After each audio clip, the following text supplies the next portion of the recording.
My budeme čítať z 8. sticha po 13. Od kraja nebes исход, я сказал 7, 8, да. Закон Господа совершен, укрепляет душу. Откровение Господа верно, умудряет простых. Повеление Господа праведны, веселят сердце. Заповедь Господа светла, просвещает уши. Страх Господень чист, пребывает вовек. Суды Господни истина, все праведны. Они возжеленные золота и даже множество золота чистого. Слаще меда и капель сота. И раб твой охраняется ими. В соблюдении их великая награда. Кто усмотрит погрешности свои, от тайных мои очисти меня. Аллилуйя. Слава Богу. Сегодня я буду проповедовать на теме познания Господа. Познание Господа. Вы знаете, многие из нас мы приходим к Богу, конечно, по разным причинам.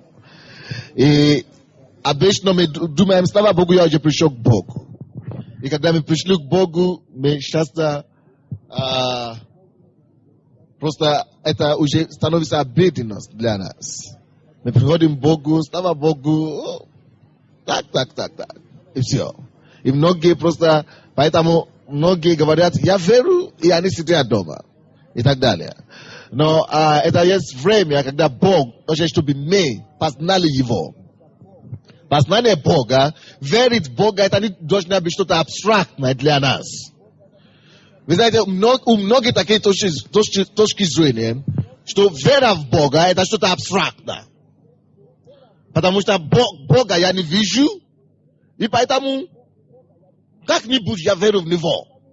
Он где-то, и я хожу в церковь только чтобы видеться с людьми. Или чтобы петь песни, или чтобы слышать, как хорошо проповедуют слово.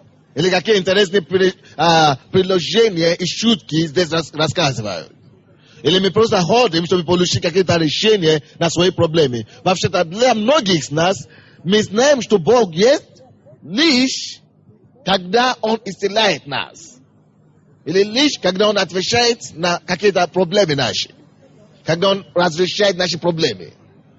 Когда Он не отвечает, или когда Он ничего такого особенного не делает в нашей жизни, тогда мы вообще не замечаем, что есть Бог. Наша вера опять становится обыденной и становится абстрактным. Но ваша вера не должна быть абстрактной. Она не должна быть где-то там, в ветрах. Она не должна быть где-то только в душе или в сознании, или в сознании, в уме. Познание Бога, вера в Бога, это должно быть познание Бога.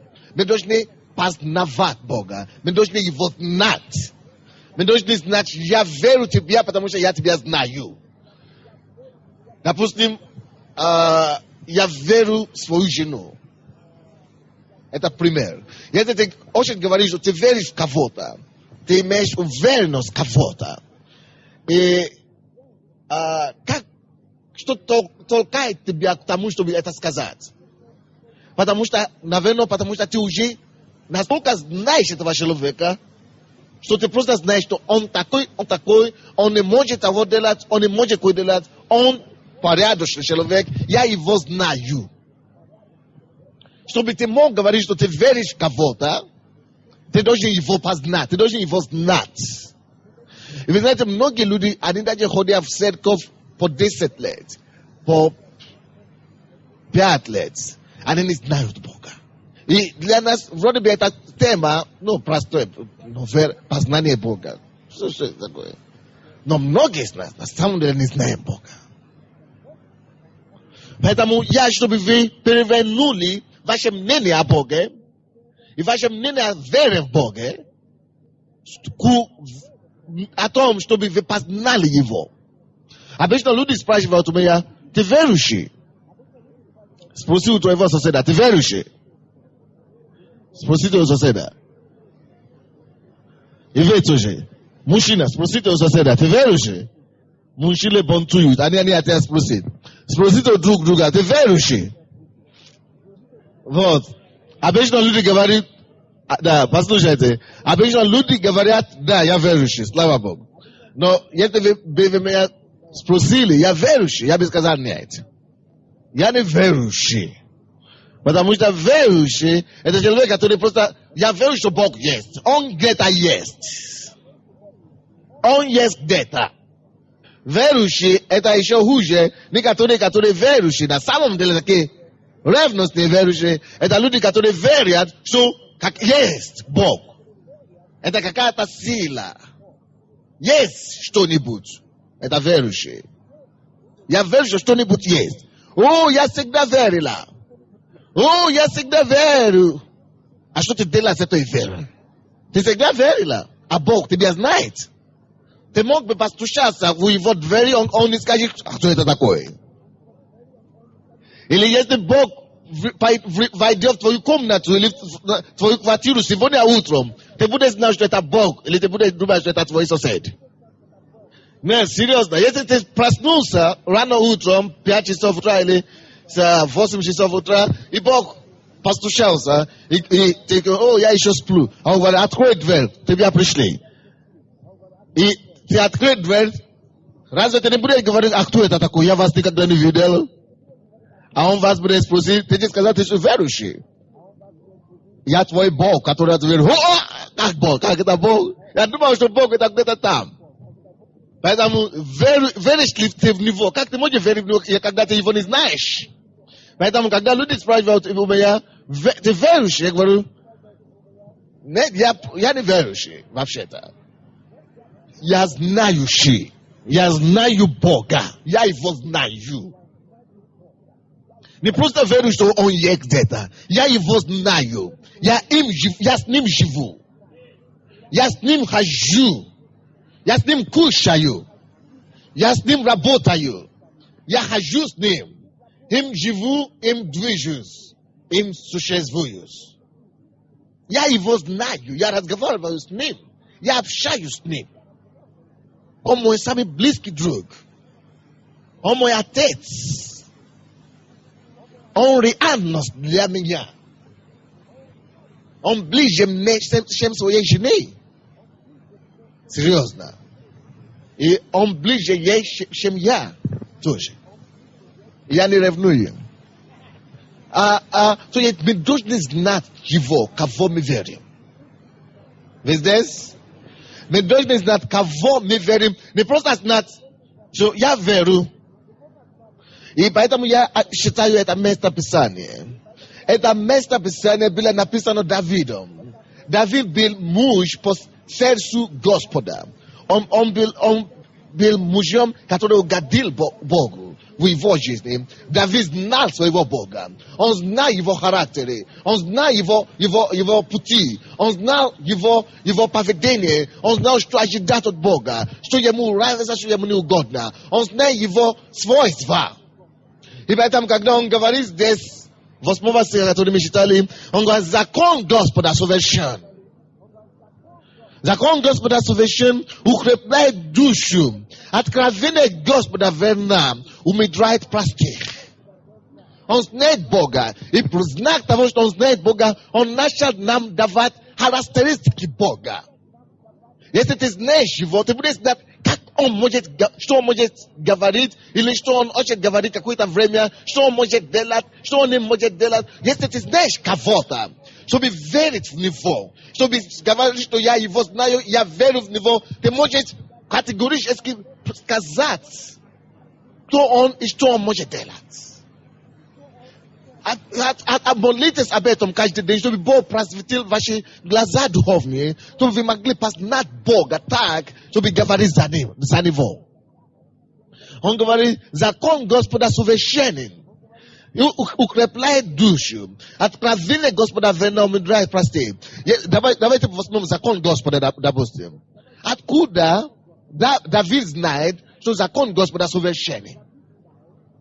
Откуда он знает, что этот закон не просто совершенен, но что этот закон даже укрепляет душу?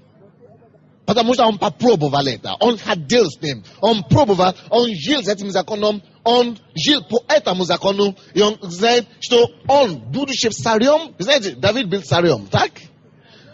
Он тоже издавал законы, как другие цари, президенты здесь. И он видит, что всякий раз, когда он издает законы, указы или что там, постановление, и что находят людей, которые обычно не хотят повиноваться этим законам. И находят какие-то погрешности в его законах. Поэтому самая демократическая страна в мире, Америка, у них самый совершенный закон по земным стандартам. Все равно каждый год они находят какие-то поправки в закон. Либо поправки, либо изменения в законах. Каждый закон меняется со временем. Закон человеческий. Но Божий закон. Давид, насколько знает Бога, он говорит, это закон Божий. Если Бог говорит что-то, Библия говорит, а он совершенен.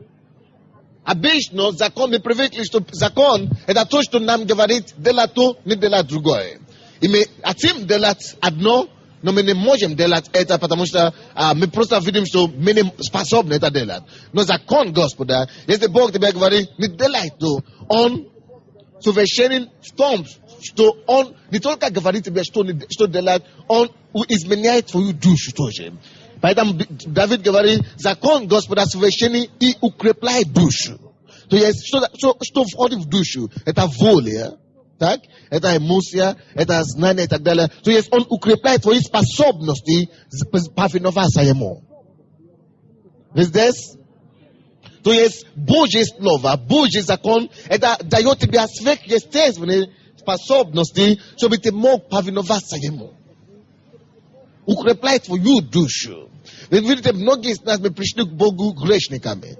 Мы делали очень многие грязные вещи в нашей жизни до того, как мы пришли к Богу. Но когда мы пришли к Богу, мы начали замечать, что то, что я не мог, от чего мы не могли избавиться раньше, после того, как Слово Божье пришло к нам, после того, как мы начали кормить Словом Божьим, что без труда мы избавились от этих вещей.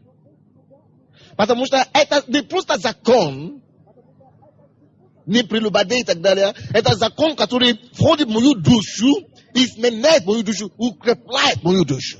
Укрепляет мою волю, чтобы я мог жить победоносную жизнь над грехами. Поэтому Давид, сколько знает Бога, он говорит, вы видите, мы все сталкиваемся с законами. Так, когда вы были дома, маленькие, у вас есть какие-то законы дома. Может быть, вы не называли эти вещи законы. Мама говорит, не делай то, не кушай слишком много сладкого, или что-то так. Не делай то, не лезь на постель, и не прыгай там, зубы в нога. И такие вещи. Не делай такие глупые вещи. Не делай то, не делай другое. Когда мы вышли из дома, мы думали, что мы уже свободны. Мы пошли в школу. И в школу мы опять какие-то законы. И они всегда нам мешают в жизни. Мы всегда думали, что законы мешают нам. И когда мы говорим, что хорошо, я закончу школу, мы поступили в университет, то же самое. Хорошо, я закончу университет, все, я буду свободен. Мы пошли на работу, там тоже есть какие-то законы. И мы всегда обижаемся. Мы всегда бунтуем против закона. Но Библия говорит, закон Божий, это не какие-то законы, которые вы можете изменить и жаловаться. Это совершенный закон. Поэтому, если Бог говорит тебе делать что-то, просто знай, что там нету спора. Если тебя это не устраивает, тогда ты должен изменяться, не закон Божий должен изменяться. Именно поэтому мы говорим, потому что это закон совершенен, он также укрепляет твою душу. Поэтому, если ты хочешь повиноваться Господу, у тебя не будет проблем. Поэтому, если люди в церкви бунтуют, знаете, такое бунтовство? Это когда они говорят, то, что Бог делает, мне не устраивает. Или кого Бог поставил там, мне не устраивает. Ani ni atea pavinovasa ni bogu ni sheloveku boshim. Это называется бонтонство. И почему мы можем назвать это бонтонство? Бунт. Потому что это выступает против закона Божьего. А закон Божий мы знаем, что он совершенен. Допустим, закон Божий говорит, или Слово Божье говорит, как вас, это есть, люди, повинуйтесь вашим начальникам, так? Повинуйтесь всем человекам, которые над вами. Повинуйтесь его во всем. Повинуйтесь. И ты говоришь, но он не хороший человек, он даже, но я лучше христианин, чем он. Он просто мой лидер домашней группы. Но все равно он неправильно делает. Библия говорит, пока он твой лидер, пока он над тобою, повинуйся ему. Теперь, если ты говоришь, я не могу, не просто тяжело повиноваться этому человеку, ты знаешь, это с тобой проблема. Почему? Потому что если ты хочешь повиноваться ему, говоришь, ты не можешь, это слово, это закон способно, чтобы укрепить твою душу. А если твою душу укреплен, ты будешь не только повиноваться, ты будешь молиться за этого человека. Вы здесь? И поэтому бунт против человека Божьего, это то же самое, что значит бунт против закона Божьего. Поэтому если кто-то над вами, знаете, что это Бог поставил этого человека. Вы должны просто повиноваться ему, чтобы он не сказал радостью. Потому что мне не радостно, когда я делаю то, что он говорит. Поэтому обращайся к закону Божьему. Потому что это закон совершенен. И если ты хочешь, чтобы этот закон из тебя изменил, у тебя есть слабости, питайся этим словом, этим законом, и он тебя изменит, чтобы ты мог быть в том месте, чтобы повиноваться. И не только это, он говорит здесь в 8 стихе, он говорит, и об откровении Господа. Откровение Господа верно умудряет простых. Откровение Господа верно. Что такое откровение? Откровение это когда что-то, которое неизвестно, раньше становится вам известным, так? И каждый день, когда мы приходим к Господу, мы получаем какое-то откровение. Каждый день, когда вы слушаете слово о Боге, вы принимаете, получаете какое-то откровение о Боге. Бог и слово Его открывает нам Бога. Дух Святой открывает нам Бога. Иисус Христос открывает нам Бога. Через проповеди слова Бог нам себе открывает. Так? И Библия говорит, что откровение Господа умудряет простых. Заметьте себя, кого откровение Бога может умудрять? Только простых. Есть многие люди, которые слушают Слово Божье по телевизору. Есть многие люди, которые слушают Слово Божье через свою жен или своих мужей, но Слово Божье не приносит никакую пользу им. Есть некоторые, которые даже приходят в церковь, но их жизнь не меняется. Почему? Потому что они не простодушны. У них нету смирения в их сердцах. Слово Божье, откровение Господа умудряет, делает мудрым. Только человека, который смиренный, который простой. Вы здесь сегодня, потому что Бог вас нашел такими людьми. И потому что вы достаточно просты, вы смирили себя достаточно так, чтобы принять Слово Господа, как оно есть. Вы знаете, гордый ничего никогда не получит от Господа. Давайте откроем первое послание Петра.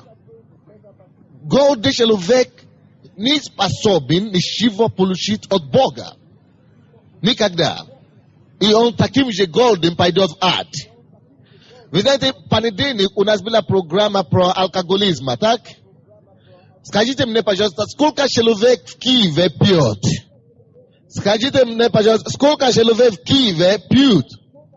А? Все, хорошо. Теперь послушайте.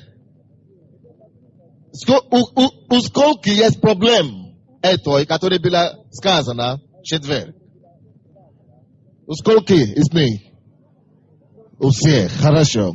Сколько человек здесь сегодня? Мало, молодец. Почему это слово не принесло пользу им? Почему их нету здесь сегодня? Потому что они недостаточно простые, Чтобы это слово умудряло их. Мудрость – это когда слово ты получаешь откровение о Боге или от Бога. И это мудрость – это когда ты можешь делать правильные вещи в правильное время. Мудрость – это когда ты слушаешь Слово Божье, и это Слово побуждает тебя делать правильные шаги. Правильное время. Это мудрость. Но некоторые люди слушали, и они сомневались. У них нет мудрости.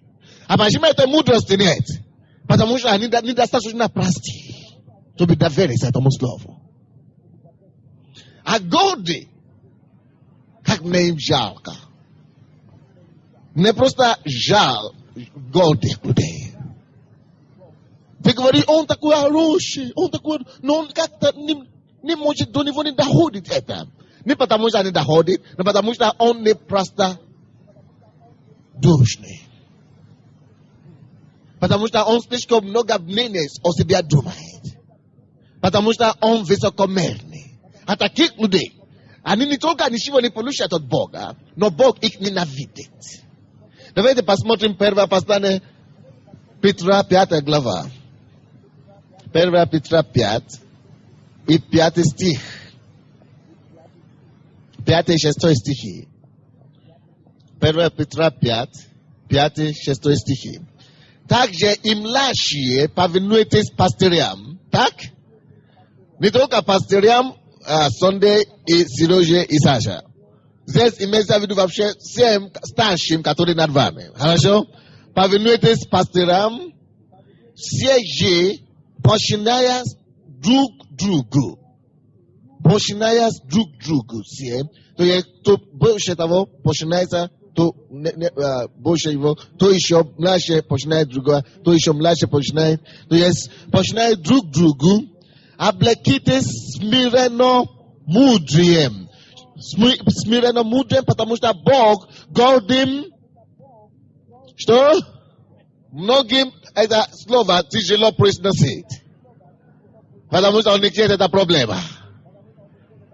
Но если ты произносишь это слово, все равно оно есть истина. Если ты не произносишь, все равно оно есть истина. Поэтому в любом случае Бог все равно против гордых. Вот. Поэтому он говорит, починая друг другу, облекитесь смиренно мудрием, потому что Бог гордым противится. А смиренным дает благодать. А смиренным дает благодать. Какую благодать? Благодать быть смиренно мудрием. А вы помните то, что мы говорим, закон Господа умудряет простых. Так? Теперь Бог дает им эту благодать. Почему? Потому что они простые. Смиренно мудрые. Смиренно мудрые, это значит смирение мудрому. То есть, если ты мудрый, ты будешь смиренный. И поэтому Бог дает благодать, и Бог дает мудрость только смиренным. А кто думает, что он уже мудрый? Хорошо, иди, тогда тебе не надо, иди домой. Вот, тогда тебе не надо, иди просто домой на здоровье. Ты уже мудрый, иди в ад. Все. Поэтому, дорогой мой, если ты здесь сегодня, и ты думаешь, о, это негр опять проповедует, что он может мне учить? Он такой темнокожий. Что он знает, который я не знаю? Молодец. Молодец. Оставайся таким, как ты есть. Ты уже все знаешь? Молодец. Молодец. А смиренно мудрый, они будут приходить и будут получать. Они будут радоваться, а ты будешь в депрессии там. Тяжело. Бог хочет нам помочь. Поэтому Божий закон, оно не только совершенно, оно умудряет простых. Дорогой мой, прими решение сегодня. Быть простым. Быть простым.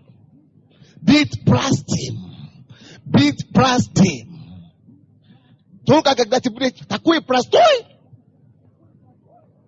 Что ты будешь сам знать, что ты ничего не можешь делать, и ты ничего не знаешь без Бога, только тогда Господь начнет тебе дать мудрость и поднимать.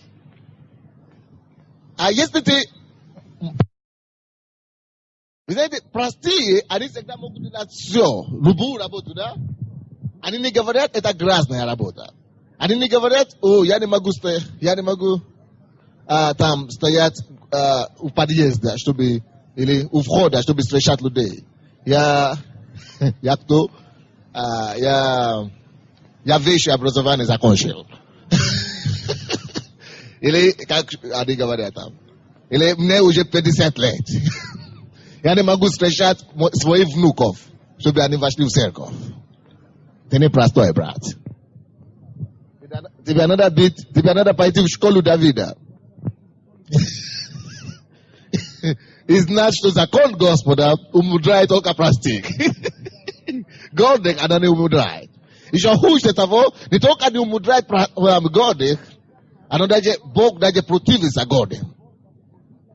Если тебя приглашают, иди сюда, пой в группе прославления, или иди сюда, будь в группе утверждения, поддерживай людей, которые приходят к Богу первый раз, а ты говоришь, я не могу такое делать. Если бы на проповедь, тогда я бы пошел. Тогда ты сам дай определение, кто ты. Гордый или смиренный? Теперь, посмотрите 6 и также стих. 1 Петра 5:6.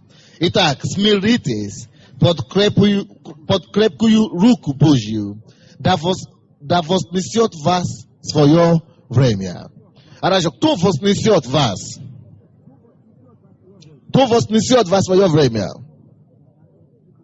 Это значит, не пытайся самого себя вознести. Вы знаете, есть такие люди, очень много их вообще-то, не то, что есть.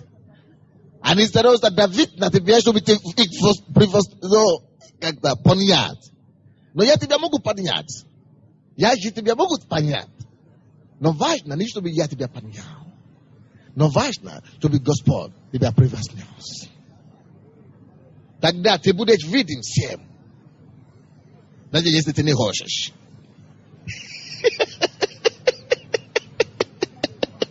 Даже когда ты не хочешь, ты будешь такой главой. Но когда ты, некоторые говорят, я уже такой, у меня уже такой есть. Я даже исцеляю людей всем тебе. Поэтому сделай мне героем.